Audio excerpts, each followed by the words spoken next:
Tonight, toxic spill in Colorado.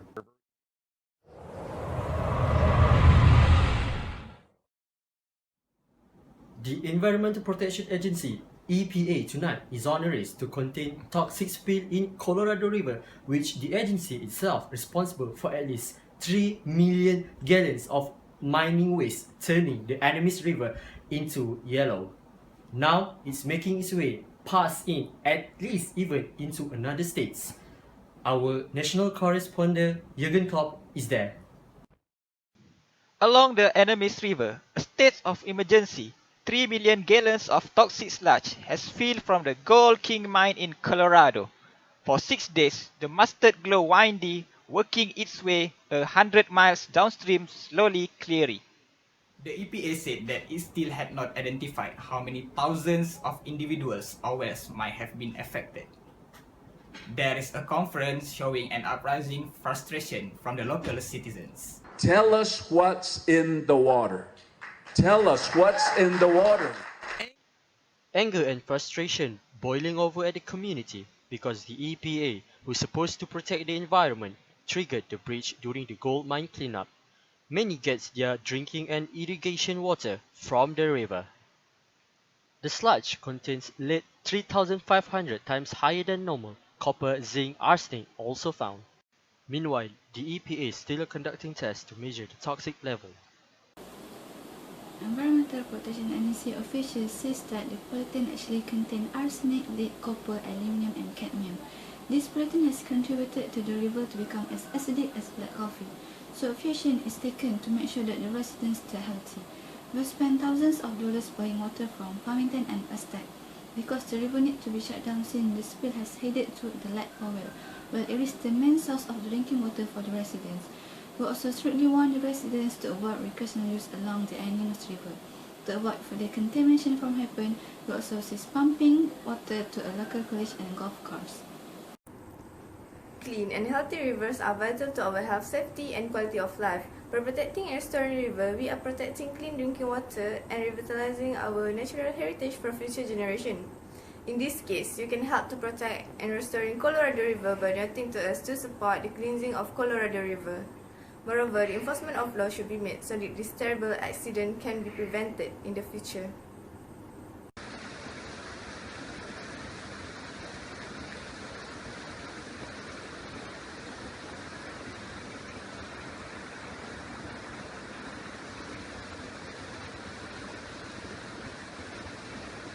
Based on investigation belief, the spill carried heavy metals, mainly iron, zinc and copper. However, we do not believe wildlife is in significant danger because the sludge moves so quickly downstream. The fish population is especially very sensitive to water contamination, and we really want to be able to see what the impacts are until the pollution has run its course. For this moment, EPA strictly warned not to drink, eat fish or swim into the river.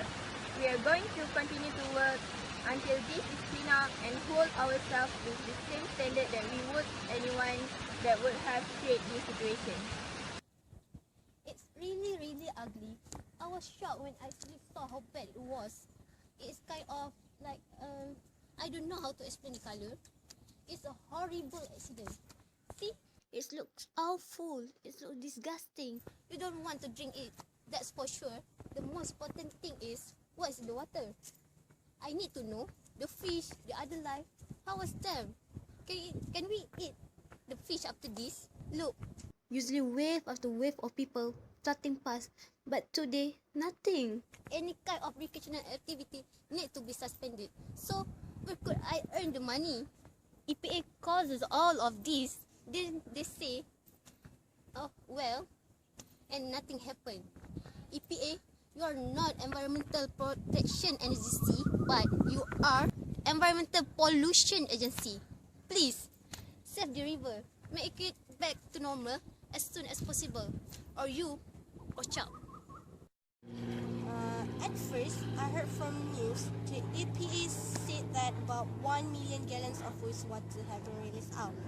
But on the press call, the official had said that they had taken fresh measurement and accurately 3 million had spilled out. The official had warned us the residents to avoid contact with the river as the contaminated water passes through.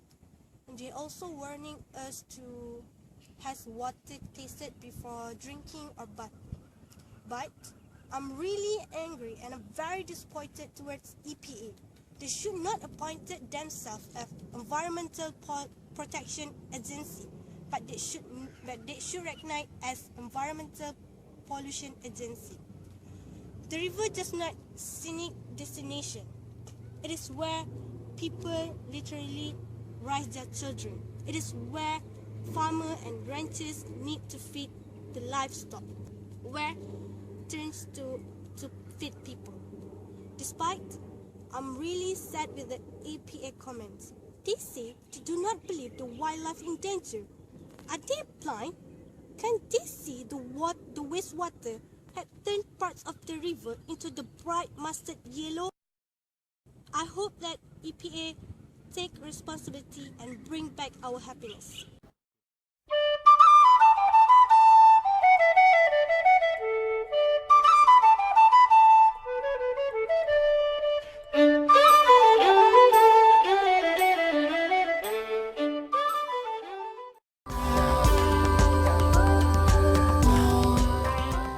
So how does the toxic actually diffuse into our skin?